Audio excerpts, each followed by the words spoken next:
আসসালামু আলাইকুম। আজকে আমি আপনাদের সাথে শেয়ার করব খুবই মজাদার এবং ইউনিক একটি নাস্তা রেসিপি। এই নাস্তা রেসিপিটা একবার বানালে বারবার বানাতে ইচ্ছে করবে, এত বেশি মজার হয়। ঘরে থাকা অল্প কিছু উপকরণ দিয়ে খুব সহজেই তৈরি করে নেওয়া যায়। সো কথা না বাড়িয়ে চলুন তাহলে মূল রেসিপিতে। আজকের এই মজাদার নাস্তাটা তৈরি করার জন্যে প্রথমে আমি এখানে নিয়েছি সসেজ। এই নাস্তা তৈরি করার মূল উপকরণ হচ্ছে সসেজ। আমি এখানে 1 প্যাকেট সসেজ নিয়েছি, আপনারা আপনাদের প্রয়োজন অনুযায়ী নিয়ে নেবেন। এবার নাস্তা তৈরি করার জন্যে সসেজগুলোকে আমি মাঝখান থেকে এভাবে একটি ছুরির সাহায্যে কেটে নিচ্ছি। দেখুন আমি কিভাবে কেটে নিচ্ছি, আর সেটা দেখলেই বুঝতে পারবেন। এভাবে করে আমি সবগুলো সসেজ কেটে নেব। সেমভাবে আমি সবগুলো সসেজ কেটে এক সাইডে রেখে দিচ্ছি। অন্যদিকে নাস্তা তৈরি করার জন্যে আমি একটি পুর তৈরি করে নেব। তার জন্য এখানে নিয়েছি গাজর কুচি, মটরশুঁটি, আর নিয়েছি ধনিয়া পাতা কুচি, নিয়েছি পেঁয়াজ কুচি, কাঁচামরিচ কুচি। এখন একটি বাটিতে নিয়ে নিচ্ছি 2টি ডিম। আমি এখানে 2টি ডিম নিয়েছি, আপনারা আপনাদের প্রয়োজন অনুযায়ী কমিয়ে বাড়িয়ে নিয়ে নেবেন। হাফ চা চামচ লবণ দিয়ে ডিমটাকে আমি খুব ভালো করে ফাটিয়ে নিচ্ছি। ডিমটা ফাটানো হয়ে গেলেই এর মধ্যে দিয়ে দিচ্ছি আগে থেকে তৈরি করে রাখা সবগুলো উপকরণ। এখন সবগুলো উপকরণ দিয়ে খুব ভালো করে আবারও মিশিয়ে নেব। দেখতেই পাচ্ছেন আমি কিভাবে সবগুলো উপকরণ ডিমের সাথে খুব ভালো করে মিশিয়ে নিচ্ছি। আমার সবগুলো উপকরণ মেশানো হয়ে গিয়েছে। এখন চলে যাচ্ছি নাস্তা তৈরি করার জন্যে। নাস্তা তৈরি করার জন্যে চুলায় একটি প্যান বসিয়ে তার মধ্যে দিয়ে দিচ্ছি বাটার। আমি নাস্তাটা বাটার দিয়ে তৈরি করছি, আপনারা চাইলে তেল দিয়েও তৈরি করতে পারেন, তবে বাটার দিয়ে তৈরি করলে খেতে কিন্তু দুর্দান্ত স্বাদের হয়। এই নাস্তাটা কিন্তু ছোট থেকে বড় সবাই খুবই পছন্দ করে, আর বিশেষ করে যারা সসেজ পছন্দ করেন তাদের কাছে কিন্তু এই নাস্তাটা খুবই ভালো লাগবে।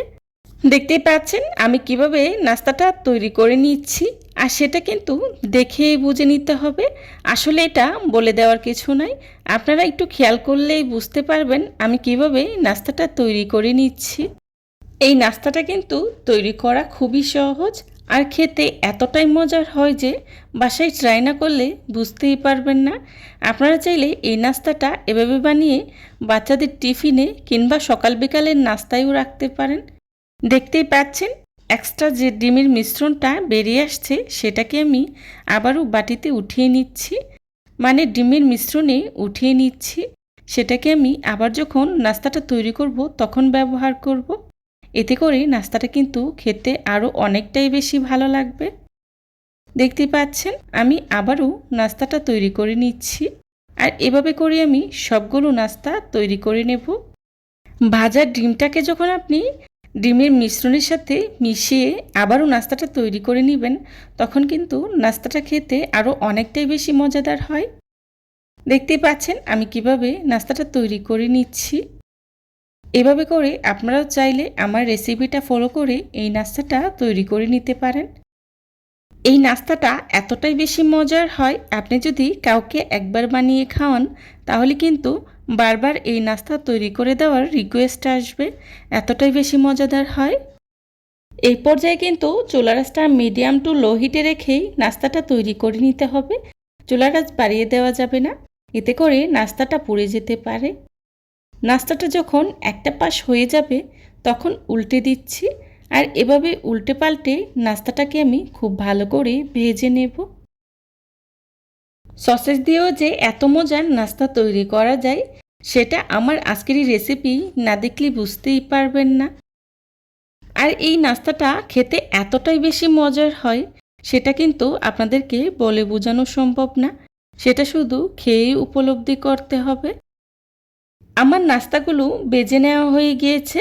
এবার নাস্তাগুলোকে আমি চুলা থেকে নামিয়ে নিচ্ছি, আর সেমভাবে সবগুলো নাস্তা আমি ভেজে নেব।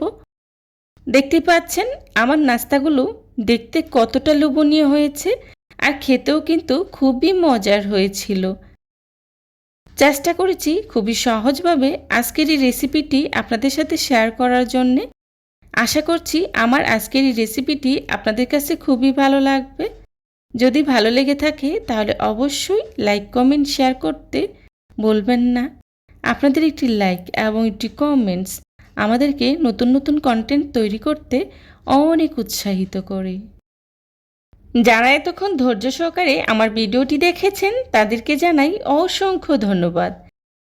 আমার পরবর্তী রেসিপি দেখার আমন্ত্রণ জানিয়ে আজকের মতো এখানেই বিদায় নিচ্ছি।